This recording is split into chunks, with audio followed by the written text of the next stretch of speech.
Ah, fantasy anime. You've seen them. Dungeon Meshi, Frieren, Wistoria, Mashle, Goblin Slayer, Seven Deadly Sins, Black Clover. But why are people gravitating towards these fantasy shows while Isekai is becoming less and less popular? Don't get me wrong, there are plenty of Isekai, but when we look at this year's potential winners for the Crunchyroll Awards, or even just fan opinion, a majority of the winners are going to be high fantasy shows like Dungeon Meshi or Frieren, and not necessarily shows like ReZero or Slime. But why is this? Why are Isekai falling to the wayside in favor of these high fantasy D&D-esque anime? And we'll answer that question shortly. But first, be sure to cast a spell on that subscribe button.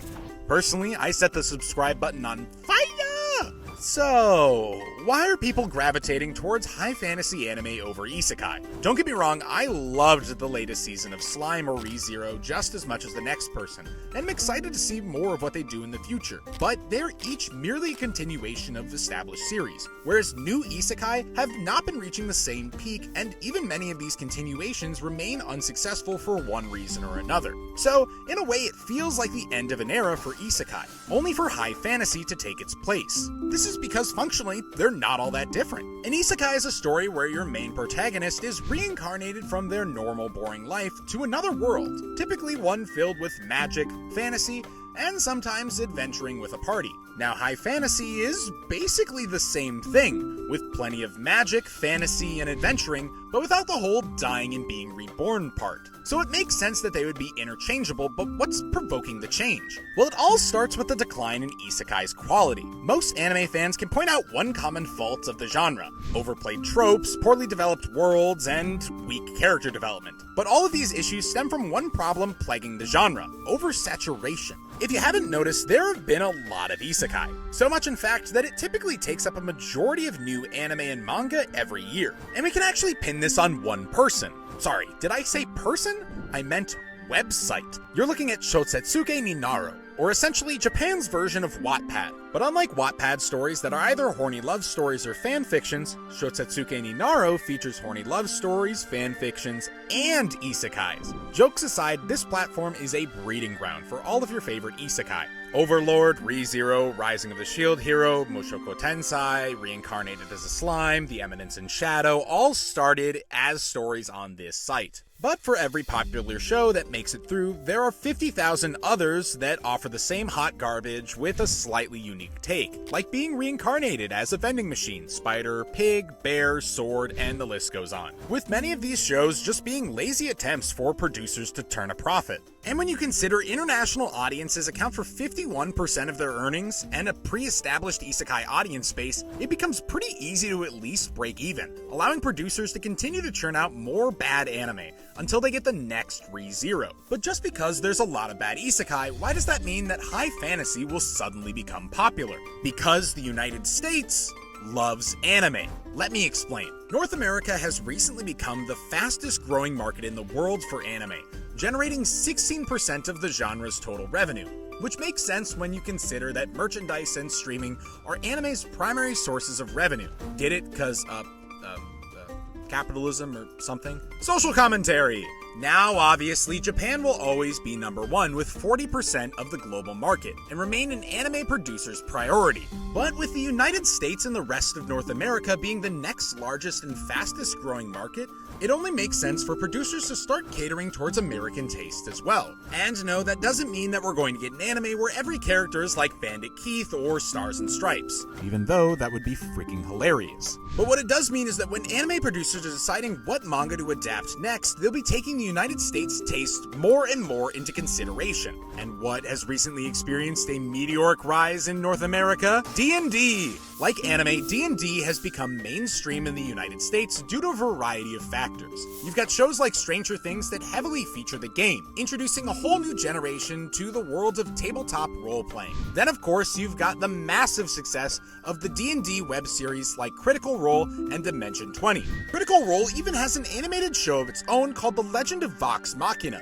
based entirely on their in-game campaigns. And the high fantasy hype train doesn't stop there. Video games like Baldur's Gate 3 D&D have fully immersed people into the D&D inspired world of high fantasy, and it's been a massive hit, grossing over $657 million in revenue and selling over 15 million copies, further cementing high fantasy's mainstream appeal in North America. And it's not like this would be entirely foreign to Japan either. While D&D itself may have flopped in Japan, tabletop and other role-playing games are still immensely popular in Japan. In fact, you've seen D&D's influence on many of your favorite anime already. Shows like Delicious in Dungeon and Goblin Slayer were heavily influenced by Japan's RPG scene. Delicious in Dungeon is just a play on the words D&D, and Goblin Slayer has a D&D character sheet in it. And funny enough, most isekai actually have a heavy influence from these high fantasy RPGs as well. The creator of Konosuba even admitted in an interview that he and the creator of ReZero are in a TRPG together. And I mean, just look at their shows and tell me that did not influence the story at all. So there might be a significant interest in high fantasy D&D-esque anime, and a lowering quality of isekai. But that doesn't mean that the genre is gonna die completely. But here's the kicker. This shift from isekai to high fantasy isn't just some random trend. It reflects something bigger in how we, as fans, engage with our media. We're not just moving away from isekai, we're moving away from cheap escapism in general. The same way that Baldur's Gate 3 or Critical Role pull people into immersive worlds with rich lore or complex characters, the same is happening with anime. For years, isekai was the go-to quick and easy escapism. Someone gets hit by a truck or sucked into a video game and bam, they're living in a world with OP characters and harems. But the premise is often predictable, and while it was fun in its heyday, it started to lose its appeal. Why? Because it's too easy, too familiar. It's a quick fix, and the novelty wears off as seeing the same recycled plotlines over and over again becomes tiring. On the other hand, high fantasy anime like Frieren or Dungeon Meshi takes the time to build rich, complex worlds that feel real, even when they're filled with magic and monsters. We're seeing worlds with their own histories, cultures, and rules. Worlds that aren't just backdrops for the main character's power fantasy, and fans are craving that detail now more than ever. It's not just about dropping into a world and becoming a hero, it's about experiencing that world as if it's a living, breathing place. Shows like Frieren offer a sense of melancholy and introspection, exploring the themes of time, legacy, and emotional toil of being a long-lived character. It's far from the surface-level wish fulfillment in early isekai. People are connecting more with stories that challenge their perceptions, rather than just offering them a cheap escape. The success of anime like Attack on Titan, Vinland Saga, or even Made in Abyss show how much more invested we are in character development and world building that feel authentic, even if the setting is fantastical. These aren't just stories about good versus evil or simple power-ups. They're about moral complexity, the weight of decisions, and the cost of adventure. That's the evolution we're seeing. We're entering an era where fantasy anime isn't just a playground for overpowered heroes. It's becoming a means to explore real human emotions, struggles, and societal issues through a different lens. And that's where anime is headed. Towards realism and fantasy, where even the most extraordinary worlds feel like they could truly exist. If you enjoyed this video, be sure to check out others like this, where we dive even further into the depths of anime. Thanks for watching, and stay curious.